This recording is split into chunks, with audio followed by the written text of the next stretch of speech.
Hello friends, welcome to smart kitchen. எல்லாருக்கும் வணக்கம். எல்லோரும் எப்படி இருக்கீங்க? இன்றைக்கி வீடியோவில் தீபாவளி ஸ்பெஷல் எல்லோரும் செய்யக்கூடிய ஈஸியான ரவா லட்டு தான் செய்ய போகிறோம். இந்த ரவா லட்டு ஈஸியாக ஒரு 10 நிமிஷத்துலேயே செஞ்சிடலாம். விரிசல் இல்லாமல் எப்படி சாஃப்டாக செய்யலான்றது இந்த வீடியோவில் பார்த்துட்டு இருக்க ஃப்ரெண்ட்ஸ்லாம் நம்ம சேனலுக்கு லைக், ஷேர், சப்ஸ்கிரைப் பண்ணுங்கள். இது மாதிரி செஞ்சு கொடுத்தீங்கன்னா உங்கள் குழந்தைங்களாம் ரொம்ப விரும்பி சாப்பிடுவாங்க. பார்க்கும்போதே பாருங்கள், சாப்பிடணும் போல் இருக்குல்ல. ஓகே ஃப்ரெண்ட்ஸ், இது எப்படி செய்யலான்னு பார்க்கலாம். வாங்க வீடியோக்குள்ளே போகலாம். இப்போ ஒரு பேன் வச்சுக்கலாம். 2 ஸ்பூன் நெய் ஆட் பண்ணிக்கலாம். இப்போ நெய் உருங்கினதும் நான் ஒரு 10 முந்திரி உடச்சி வச்சுருக்கேன். அதை இதோட ஆட் பண்ணிவிட்டு நெய்யிலே இந்த முந்திரியை வறுத்து எடுத்துக்கலாம். இதை ஒரு பிளேட்டில் மாற்றிட்டு இப்போ இதே நெய்யில் ஒரு கப்பு ரவை எடுத்துருக்கேன். ஒரு 5 நிமிஷம் ரவையை நல்லா வறுத்து எடுத்துக்கலாம். இது ஆல்ரெடி வறுத்த ரவையாக இருந்தாலும் ஒரு 5 நிமிஷம் நல்லா வறுத்து எடுத்துக்கணும். பாருங்கள், இந்த மாதிரி வறுத்து எடுத்துக்கணும். கலர் ரொம்ப சேஞ்ச் ஆகக்கூடாது. இப்போ அதே கப்பில் 3/4 கப் அளவுக்கு ஒயிட் சுகர் எடுத்திருக்கேன். இதை நல்லா பொடி பண்ணி நைஸாக அரைச்சி எடுத்துக்கலாம். 2 ஏலக்காய் கூட சேர்த்து நல்லா பொடி பண்ணிக்கலாம். ரவையை வறுக்கும் போது மிதமான தீயில் வச்சு வறுத்து எடுத்துக்கணும்.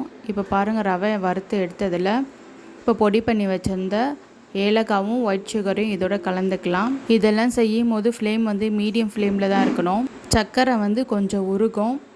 இப்போ அதுக்குள்ளே பால் காய்ச்சி ஆற வச்சுக்கோங்க. இப்போது காய்ச்சின பால் ஒரு 3லேருந்து ஒரு 4 ஸ்பூன் ஆட் பண்ணிக்கலாம்.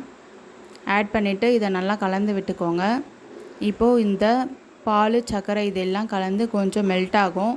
இப்போ பார்க்குறதுக்கு கொஞ்சம் தண்ணியாக இருக்கிற மாதிரி தான் இருக்கும். இப்போது வறுத்து வச்ச முந்திரியும் சேர்த்து கலந்து விட்டுக்கலாம்.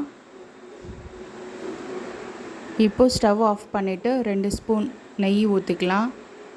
கலந்து விட்டுட்டு இப்போது ஆற வச்சிடலாம். ஒரு தட்டில் போட்டுட்டு கையிலையும் மேலேயும் கொஞ்சம் நெய் தடவிட்டு நமக்கு வேணுன்ற ஷேப்பில் உருண்டை பிடிச்சிக்கலாம். நல்லா ஆறிடக்கூடாது. ஒரு மிதமான சூட்டில் இருக்கும் போதே நம்ம லட்டு பிடிச்சிடணும். ஆறிடுச்சுன்னா லட்டு பிடிக்க வராது.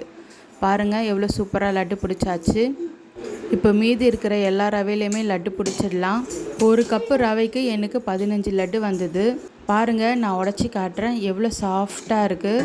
ஹார்டாகவும் இல்லை, எவ்வளோ சாஃப்டாக இருக்குது பாருங்கள். பார்க்கும்போதே நல்லா சாப்பிடணும் போல் இருந்தது. நல்லா டேஸ்ட்டாக சூப்பராகவும் இருந்தது. இதே மாதிரி நீங்கள் உங்கள் வீட்டில் ட்ரை பண்ணி பாருங்கள். இந்த வீடியோ உங்களுக்கு பிடிச்சிருந்தா மறக்காமல் லைக் பண்ணுங்கள், ஷேர் பண்ணுங்கள், சப்ஸ்கிரைப் பண்ணுங்கள். பக்கத்தில் இருக்க பெல்